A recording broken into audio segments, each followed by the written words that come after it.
মন্ত্রী বলছিলেন চট্টগ্রামের কথা। আমি রয়েছি শহীদ আবু সাঈদের সেই পূর্ণভূমি আবু সাঈদের বাড়িতে। আপনি জানেন যে দেশ গঠনে অর্থাৎ জুলাই পদযাত্রার প্রথম দিনের কর্মসূচি হিসাবে এনসিপির কেন্দ্রীয় নেতারা, বিশেষ করে আহ্বায়ক অর্থাৎ নাহিদ ইসলাম, সদস্য সচিব আক্তার হোসেন, হাসনাত আবদুল্লাহ, সাজিস আলম সহ কেন্দ্রীয় নেতারা আর অল্প কিছুক্ষণের মধ্যেই আবু সাঈদের এই কবর জিয়ারত করবেন। এছাড়া এখানে মোনাজাত করবেন, তার বাবা মার সাথে কথা বলবেন।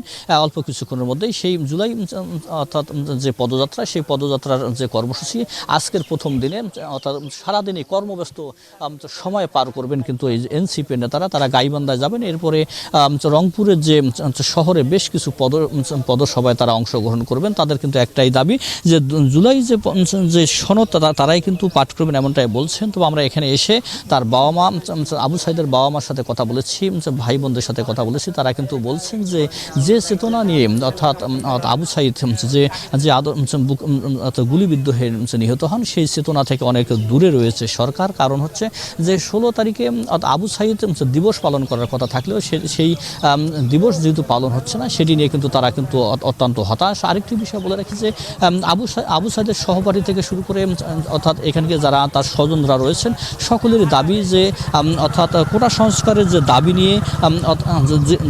দাবি নিয়ে আবু সাঈদ অর্থাৎ তার জীবন ত্যাগ করেছেন, সে দাবি কিন্তু এখনও উপেক্ষিত রয়েছে।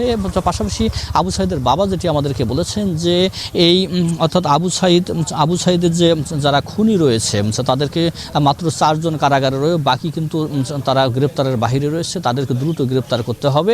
শেখ হাসিনা সহ অন্যান্য যে আসামি রয়েছে তাদেরকে দ্রুত গ্রেপ্তার করে 16 তারিখের ভিতরেই তাদেরকে আইনের আওতায় আনতে হবে, এমনটাই কিন্তু দাবি জানিয়েছেন আবু সাঈদের বাবা এবং ভাইয়েরা। একটি বিষয় বলে রাখি যে এই আজকের এই দিনে অর্থাৎ এনসিপি নেতারা যখন আসছেন, তখন কিন্তু সকলেরই একটি প্রত্যাশা যে আবু সাঈদ হত্যার সুষ্ঠু বিচার এবং সঠিক বিচার পাবে আবু সাঈদের পরিবার, এবং আবু সাঈদের চেতনাকে সরকার লালন করবে, এমনটাই প্রত্যাশা কিন্তু তার পরিবারের। এই ছিল আমার কাছে রংপুরের পীরগঞ্জের আবু সাঈদের বাড়ি থেকে সর্বশেষ লাইভা। মানিক, ধন্যবাদ আপনাকে। বান্ডেল থাকলে প্রতি সেনমানিতে টাকা বাঁচবে। বিকাশ সেনমানি বান্ডেল কিনে জিতুন প্রতি লেনদেনে।